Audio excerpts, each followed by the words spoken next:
Kamu sudah datang. Camilla yang sedang mengurus hal-hal di kafe, melambaikan tangannya dengan ramah ke arah Hevel yang mendadak sudah berdiri di hadapannya. Duduklah di sini. Mau kubuatkan minuman? Apakah kafe kita hari ini bersih? Dia tidak sibuk mengelap tempat dengan kain lap. Camilla tersenyum tipis sambil mempersilakannya duduk. Namun Hevel tetap bungkam tanpa memberikan reaksi apapun. Dia hanya menatap Camilla dengan pandangan tidak suka. Tatapannya itu loh. Melihat pandangannya yang jauh lebih dingin dari biasanya, Camilla berdecak pelan dalam hati. Katanya dia bertengkar dengan Dorman. Apa itu benar? Tapi kenapa dia kelihatan marah pada aku? Memangnya aku melakukan apa? Yang bertengkar kan kalian sendiri. Kenapa kalian bertengkar? Aku benar-benar membencimu. Iya, makanya aku tanya, kenapa kalian bertengkar? Aku sangat-sangat membencimu. Iya, aku paham. Kenapa ditegaskan sampai seperti itu? Aku juga tidak begitu menyukaimu. Memangnya aku baru mendengar kata-kata seperti itu sekali dua kali. Konyol sekali. Berkat siapa coba aku seumur hidup selalu mendengar kata-kata sumpah serapah? Saat masih menjalani kehidupan di dunia hiburan pun, orang yang membenci Camilla juga bertebaran di mana-mana. Lagi pula kamu kan bukan Arsian. Mendengar kata-kata seperti itu tidak akan membuatku terguncang. Kenapa tiba-tiba membawa-bawa Arsian di sini? Begitu menyadari apa yang baru saja dipikirkannya, Camilla tertawa hampa. Katakan saja alasanmu memanggilku. Mendengar suara Hevel kembali terdengar, Camilla dengan cepat merapikan ekspresi wajahnya yang sempat linglung.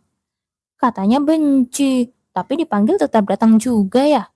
Aku pergi saja. Iya, situ, duduk. Ternyata tidak peduli seberapa sering mereka bertengkar, kalau Dorman yang menyuruh datang, dia tetap akan datang kan? Camilla menggelengkan kepalanya pelan melihat Hevel yang terus-menerus melirik ke samping saat mengobrol dengannya. Sudah seperti anak bebek yang terikat pada induknya saja.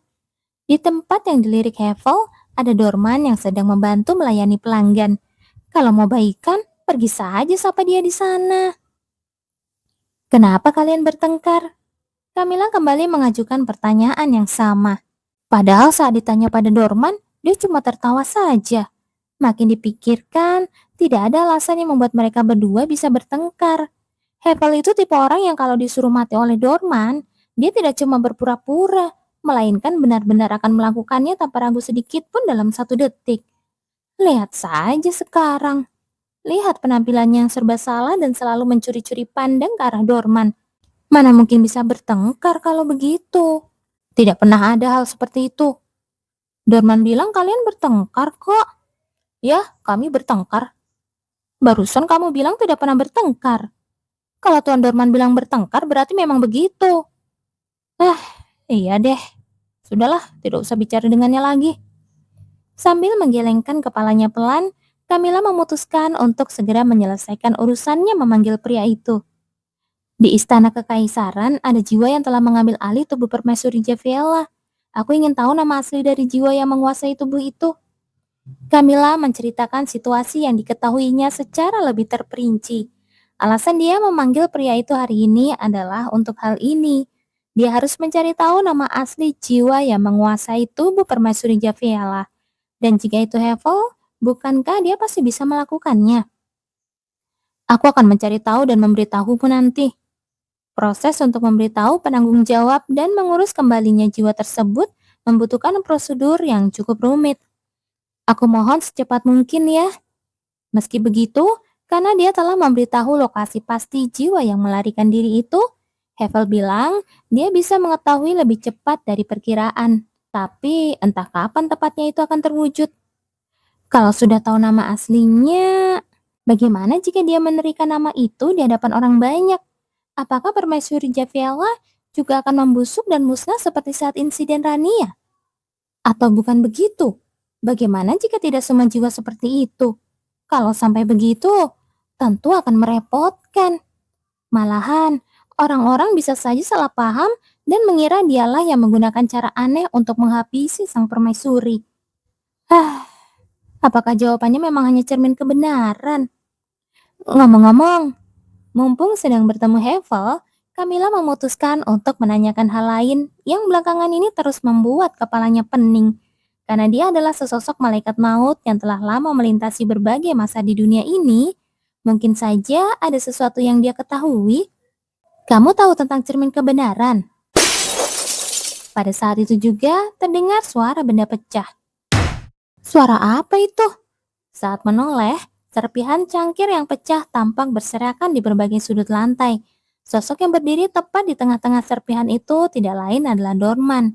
Dalam sekejap, Heva langsung berlari ke sana dan mulai membersihkan serpihan pecahan itu menggantikan Dorman.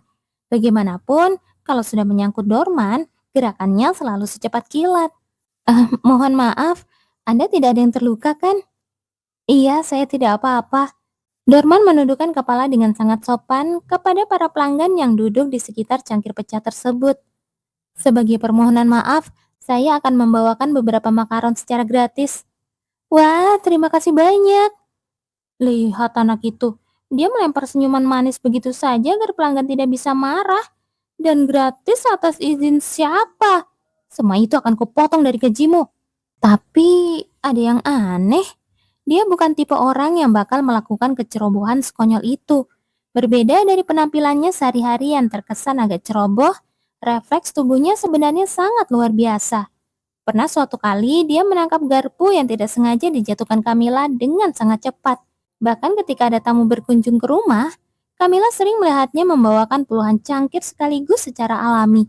Karena melihat kemampuannya itulah, Camilla membawanya bekerja di kafe ini. Orang seperti dia memecahkan cangkir hanya karena membawa 2 buah. Pada saat itu, mata mereka saling beradu. Namun, Dorman langsung memalingkan wajah lebih dulu dan menghindari tatapannya dengan alami. Ada apa dengannya? Raut wajahnya barusan terlihat sangat aneh. Apa aku salah lihat? Kamu bilang cermin kebenaran. Tak lama kemudian, Evel kembali ke tempat duduknya. Iya, kamu tahu sesuatu tentang itu. Baru pertama kali dengar. Begitu ya. Padahal satu-satunya yang bisa dia andalkan adalah pria ini. Tapi sepertinya dia memang tidak tahu apa-apa. Apa nanti sebaiknya bertanya pada Dorman juga? Kenapa kamu mencari hal seperti itu? Aku membacanya di buku. Di sana tertulis ada cermin kebenaran. Maksud dari cermin kebenaran itu,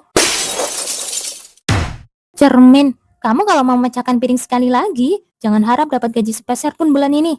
Dan kamu, Hevel, berhentilah bolak-balik terus begitu. Biarkan saja dia. Biar yang memecahkan sendiri yang membersihkan. Atau mending kamu sekalian melamar pekerjaan jadi petugas kebersihan di kafe kita saja. Biar saya saja yang melakukannya. Anda mundurlah, Tuan Dorman. Sebelum kalimatnya selesai diucapkan, Hevel sudah memegang sapu dan berlari kencang ke arah sana. Saat memperhatikan hal itu dengan raut wajah heran, Hevel justru melototkan matanya seolah bertanya ada masalah apa.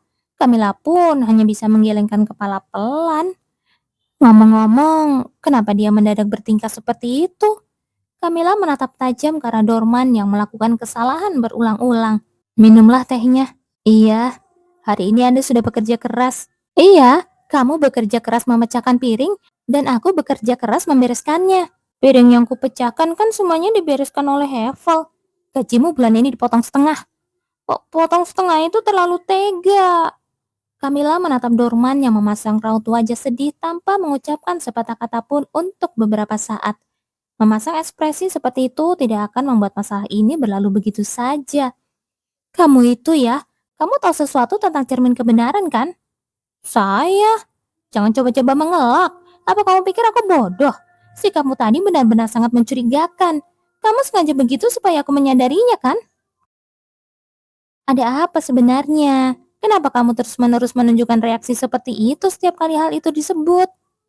Sejak kata cermin kebenaran diucapkan, atmosfer di sekitar Dorman mendadak berubah dingin secara misterius. Camilla tidak cukup tumpul untuk tidak menyadarinya. Hanya saja, karena situasi saat itu tidak memungkinkan, dia memilih menahannya terlebih dahulu. Cermin kebenaran, kamu tahu sesuatu tentang hal itu kan? Atas pertanyaan yang diajukan dengan rasa penuh keyakinan tersebut, Dorman akhirnya menghela nafas pendek. Kenapa tiba-tiba Nona mencari benda itu? Kamu juga tahu kan tentang hal-hal yang terjadi sekitarku belakangan ini? Tampaknya semua itu adalah ulah sekte Eva. Lalu, kenapa harus cermin kebenaran? Karena dengan benda itu, orang-orang baru akan mempercayai perkataanku. Menurut buku, para pengikut sekte Eva berhasil ditemukan dengan benda itu. Tunggu sebentar, meski dulu dia adalah seorang pengawas jiwa, reaksi tenangnya ini maksudnya apa? Seolah-olah dia sudah tahu segalanya. Kamu sebenarnya sudah tahu semuanya dari awal, kan? Jangan berpaling, jangan menghindari tatapanku ya. Dasar, bicara yang jujur. Hembusan nafas panjang kembali terdengar dari mulut Dorman. Dia kemudian menatap Camilla dengan tajam tanpa mengucap sepatah kata pun selama beberapa saat. Ada apa lagi? Kenapa mendadak memasang ratu aja serius begitu? Tidak seperti biasanya. Sebenarnya apalagi yang kamu sembunyikan dariku? Kenapa kamu tidak pernah mau memberitahu semuanya sekaligus dari awal? Baik tentang ayah kandung maupun tentang Jenner. Kenapa tidak pernah mau bicara duluan? Kenapa? Kamu sengaja kan membuatku makan hati begini? Hah? Sebelum itu terjadi, aku pasti akan membereskanmu lebih dulu. Dasar, apa kamu tahu kalau Jenner sedang mengincarmu? Sebenarnya apa itu cermin kebenaran? Cermin kebenaran itu sebenarnya kalimat yang hendak diucapkannya mendadak terhenti. Camilla tidak lagi mendesaknya. Dia bisa merasakan suasana di sekitar pria itu benar-benar berbeda dari biasanya. Apakah hanya perasaannya saja? Tatapan matanya untuk sekejap tampak dipenuhi rasa rindu yang mendalam. Sebenarnya itu bukanlah sebuah cermin. Apa? Orang-orang hanya menggunakannya sebagai perumpamaan saja. Lalu, itu adalah seorang manusia. Mendengar ucapan Dorman setelah sekian lama hening, mata Camilla terbuka lebih lebar dari biasanya. Cermin kebenaran bukanlah sebuah benda, melainkan manusia. Dan juga, pada saat Camilla hendak mengajukan pertanyaan lagi, senyuman pahit terukir di bibir Dorman. Adik saya adalah cermin kebenaran itu sendiri.